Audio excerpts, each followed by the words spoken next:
咁其實你完完全全可以住喺新南威爾斯州入邊嘅偏遠地區。大家好，歡迎嚟到和睦移民律師事務所嘅 YouTube Channel， 我係移民律師 Johnny。今日主要想同大家講翻話乜嘢係偏遠地區，同埋係咪真係咁鄉下？事不宜遲，即刻開始。好多時候咧，大家一講到偏遠地區咧，成日諗到係沙漠啊、荒漠啊、沼澤啊、有鱷魚啊，我都成日講噶啦，話北領地有鱷魚啦，或者去到塔斯曼尼亞州嗰度風吹雨打嘅又要落雪啦，係咪真係咁呢？其實唔一定嘅，因為喺澳洲政府嘅規劃入邊咧，偏遠地區係指澳洲全國 except Sydney、Melbourne、Brisbane， 即係你聽過嘅其他澳洲城市都會係偏遠地區。嗱，有咩大城市係偏遠地區而又 OK 呢？ For example，Gold Coast 啦 ，not bad。Perth 夠大啦，好多人成日講話要去 Perth 啦。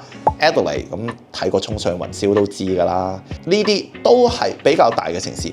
同埋如果我哋講緊話，例如行緊香港途徑嘅，咁你住3年或4年，比較大嘅城市住4年，咁你 regional 你住3年啫嘛。咁呢個情況下 ，regional area 入邊仲有啲咩呢？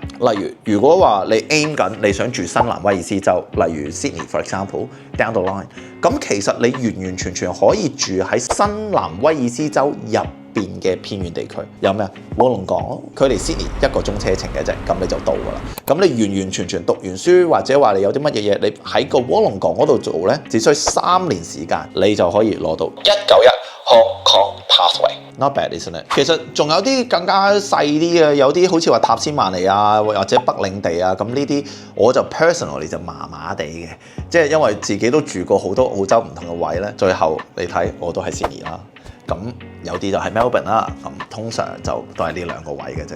咁所以如果要揀嘅話，又想後邊 aim 住話，我想後邊搬入 Sydney 或者後邊想搬入 Melbourne 嘅，完完全全可以選擇隔離嘅位。例如啱啱講嘅臥龍崗啦，喺 Melbourne 嘅話就有 Geelong。咁 Brisbane 咧隔離 ，of course 佢就有黃金海岸。It's not too bad, isn't it？ 嗱，咁其實住喺偏遠地區有啲咩好咧？嗱，我本人就係 Adelaide 大嘅細地方啦，係咪啊？100萬人成個州，我當年就100萬人啦，而家可能100零啦。嗰陣時細個諗起 Sydney 都覺得 you know big cities， 咁而家住緊 Sydney 又覺得yeah standard。其實住喺偏遠地區有冇真係咁 sad 咧？其實又唔一定嘅。佢有個比較好嘅好處就係你讀靚嘅大學咧，佢會平啲。例如 Adelaide 嘅話，你讀 Adelaide Uni 嘅學費 comparing to 同樣係8大學校嘅 Sydney 啊 Melbourne 啊，咁一定係平一腳㗎啦。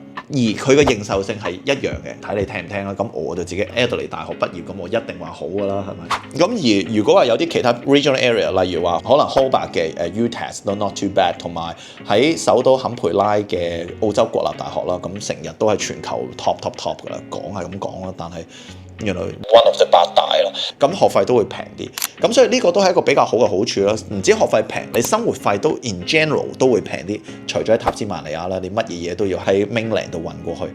咁大部分情況下 regional 佢房租又會平啲，生活費又平啲，學費會平啲，同埋人口細啲，啲人冇咁複雜。當然你就要習慣6點零7點鐘，甚至4點鐘就可能閂門㗎啦。咁如果你好 rely on 城市啊，咁你就難啲啦。同埋 public transport 都會係一個問題。當年我喺 Adelaide 咧，就15歲16歲咧，咁就開始揸車㗎啦。因為如果唔係真係搞唔掂啊，因為嗰度真係細。咁所以你要留意翻話，如果唔識揸車，你就唔好諗住搭巴士啦。冇咁多巴士搭嘅，你 miss 咗班巴士，你睇撳下電話撳下嗰陣時，個架巴士喺你前面呼出行揸過咗，然後你要等1粒鐘佢先再嚟，咁就唔係幾好啦。所以識揸車完完全全可以揀下regional area， 同埋啦英文環境會比較濃啲。咁當然啦，你身邊嘅香港人啊華人都會少啲啦。咁其實呢個有好處有壞處咯。咁完完全全睇翻話，其實你點樣去選擇咯。對於小朋友嚟講都會更加靜啲啦，同埋環境又真係淳樸啲嘅，冇咁多古靈精怪嘢。Sydney 嘅話就有陣時都有啲騙徒手法層出不窮嘅情況嘅，所以呢度都 not too bad。咁當然啦，偏遠地區咁其實都符合一啲比較容易啲嘅簽證，例如491簽證啦。好多時好多人話我 aim 189，我 aim 190，喂，但係簽證俾唔俾你 ，invitation 俾唔俾你係州政府嘅事嚟嘅喎，係咪？或者話領地政府俾唔俾你嘅事，唔係話你 aim 唔 aim。當然我哋可以選擇去嘗試，但係我通常就唔 recommend 話你淨係 aim個 PR， 你 aim 緊全世界都 aim 緊啦，除非你好好條件咯。如果唔係，推而求其次試下491都 not real big problem。對於491嚟講，佢後邊佢轉 PR pathway 非常之容易。喺偏遠地區度，如果你喺澳洲，你只要住夠3年，你就可以申請191 permanent residency visa。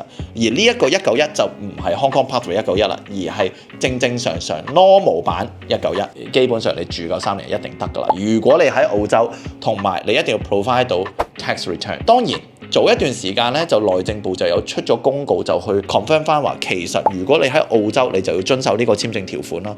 但係如果你唔喺澳洲，你 offshore 嘅，你就唔使遵守呢個你要喺偏遠地區度住3年嘅簽證條款。我哋講緊話後邊轉191啦。咁呢樣嘢嚟講係真唔係真？定係後邊會唔會內政部有阿 Sir 做嘢唔使你教又推翻呢？呢個就值得商榷。但係比較關鍵一樣嘢就係，如果你爭緊491，通常都係 recommend 話你搬翻過嚟 regional area， 你住3年或4年，然後一定你都有 tax return 要提交嘅。呢個係其中一個簽證需要提交嘅文件啦。咁你提交翻個 tax return 咧，呢個就會比較穩陣啦，行緊191嘅情況。當然491大家講到話，唔係 PR 唔係 PR， 咁呢個你就要諗咯。你係諗住移民嚟澳洲啊，定係諗住過嚟揸住個永久居留簽證呢？如果你諗住移民嚟澳洲嘅，同埋你 aim passport 嘅，其實491係冇影響到你個 passport 情況，因為你就算揸 PR， 你嚟到澳洲你都要住4年，但係你揸491嚟澳洲一開始3年，然後攞到 PR 再住1年，其實都多唔得幾多嘅啫。同埋你講緊移民啊嘛，你都係要過嚟住㗎啦。如果唔係，你揸咗個 passport 有咩用呢？ Last but not least， 最後講翻話過一過，其實491有咩要求呢？第一，你要有 skill assessment 啦；第二，你又要有個州政府去擔保翻嚟嘅，同呢個咩190政策啊，你睇得開190嘅話，你都會睇埋491㗎啦。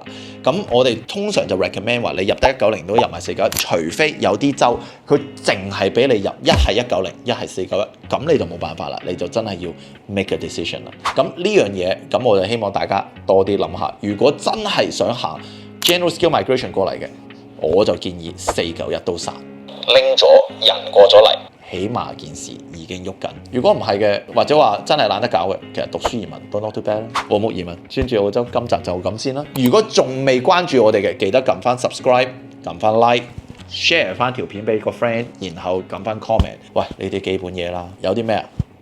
下集再講咯。